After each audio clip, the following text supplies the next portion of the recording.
Hello YouTube. Today I'm gonna get another Yes review out of the way. Fragile.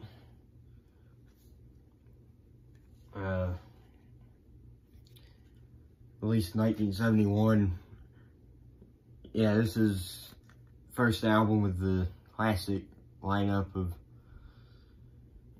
John Anderson singing, Steve Howe playing guitar, Chris Squire playing bass,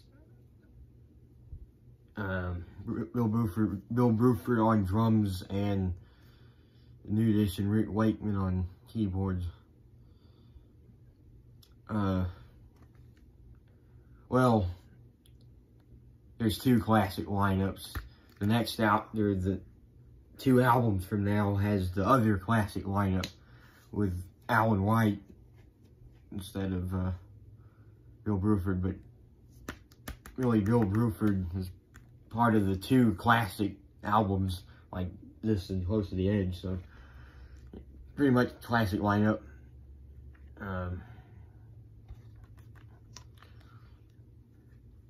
Yeah, great album and another perfect album. This won't be a long one. I mean, these more popular classic albums, there's not so much to say about them. The next album, Close to the Edge, will be short too, I'm sure, because everyone, what's there not been said about these two, or Fragile and Close to the Edge. But yeah, Fragile, this is when they did 3 band songs, and then they each did a solo song. Anderson had 2 of his songs on here.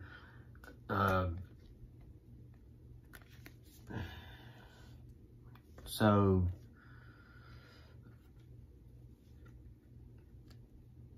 it starts with Roundabout. Like I said, what hasn't already been said about it? Everything about it is classic, and yeah, not much to say about it. I mean, look, it's Roundabout.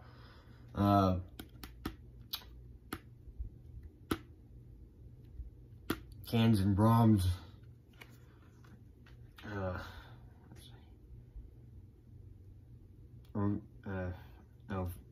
From Brahms' 4th Symphony in E minor, 3rd movement by Rick Wakeman. This is a nice little keyboard part and a way to, introduce or welcome the new band member, Rick Wakeman. Big fan of keyboard. And Rick Wakeman, this is a great first album for him. He has some great keyboard work on it, like even better than keyboard work on the previous albums, which were already great in terms of keyboard playing. But anyway, yeah. So Cans and Brahms, and then We Have Heaven. That's a cool little song by John Anderson. Little snippet solo song. Short but cool. And then another really great songs. South Side of the Sky. South Side of the Sky. Yeah. Yeah, again, great song. I mean, classic, just screams classic. Yes, this song. And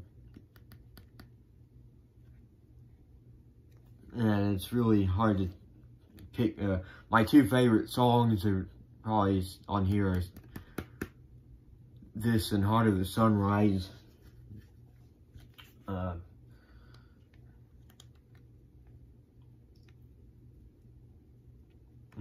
great way to end the second side. It's right all the way through. And then side 2 starts with 5% for Nothing by Bill Bruford. Yeah, cool way to start the second side. It's really an album to listen to on vinyl like this. Yeah, really, because just the way it ends with South Side of the Sky on side 1 and starts with 5% for Nothing. The song arranging on this album is really good. Like, you know, side 1, the arrangement is really, really good, but especially on side 2, the way that whole side flows along. It's one of the great parts about it, this album.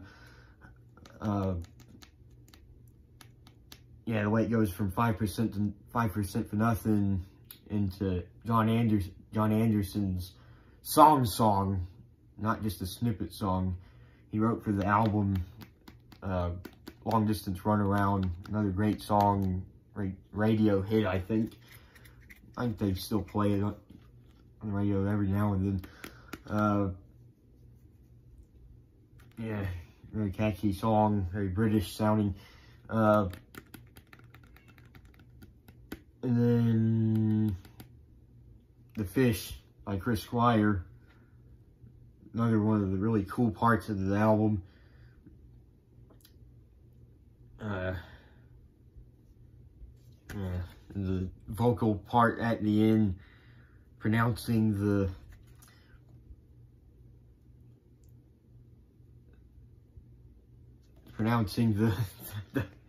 complicated title, or Fish. I won't even bother trying to pronounce right now, but yeah, great part of the album. And like I said before, Chris Squire, one of the very best bass players in history, or the very best, maybe. I would say he's the greatest. Then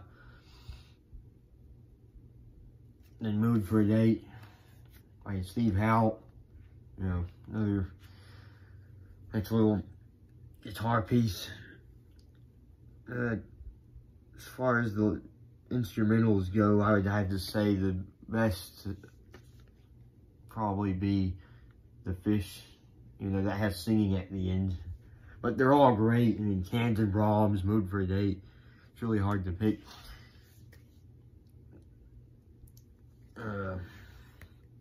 And then after Mood for a Day, the nice acoustic piece that goes into the best song on the album, Heart of the Sunrise. Yeah, this song is just mind-blowing. It gets more mind-blowing every time. One of the great album enders, like Day in the Life.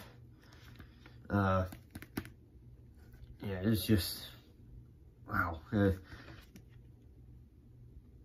music on the song, as well as the vocals, I mean, everything, just amazing. It's definitely the best song on it. One of their best songs, period.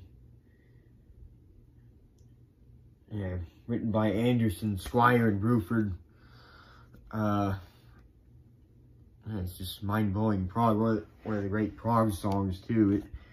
It's 10 and a half minutes, but it seems like almost like it's one of their 20-minute epic songs. It's pretty much on the level. It almost seems that long. Yes does that a lot. They put a lot in their songs, make the song seem a bit longer than it is. Not a bad thing. It's one of the unique things about him. Yeah, the whole Heart of the Sunrise, everything, like I said, great first album for Rick Wakeman. The keyboard playing on here is very, like, they started using the Mellotron on this. A lot of Mellotron work, great piano, organ work, all the other band members as well. Just great showcasing of all the band's, various band members' various talents.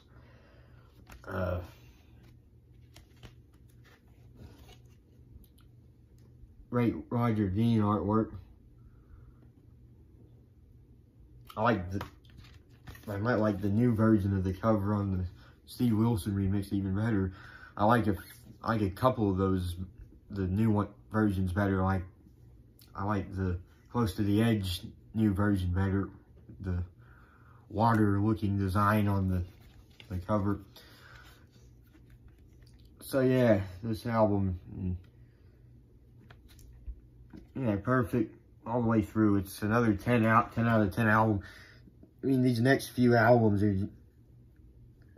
are all 10s. I mean, I can't not give these a 10. I mean, one of my favorite bands and one of my favorite albums. So I have to give it a 10. But not all of the albums are gonna get a 10. These reviews are gonna get a little more juicy, I guess. Around the time Tormato and stuff comes along, and especially it'll especially get juicy when I start talking about Talk and The Ladder and Fly From Here and Again and Heaven and Earth. It's really gonna get juicy. So that's my review on Fragile by Yes. A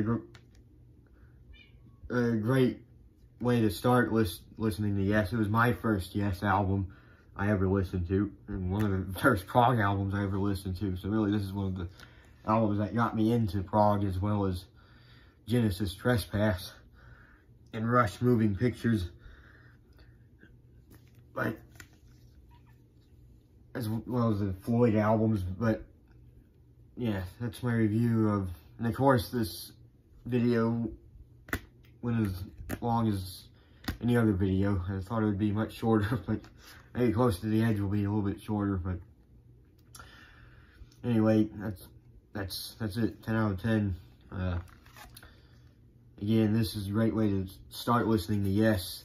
I would say this, Close to the Edge, and the Yes album, I would start with those three, and going for the one, and then go from there.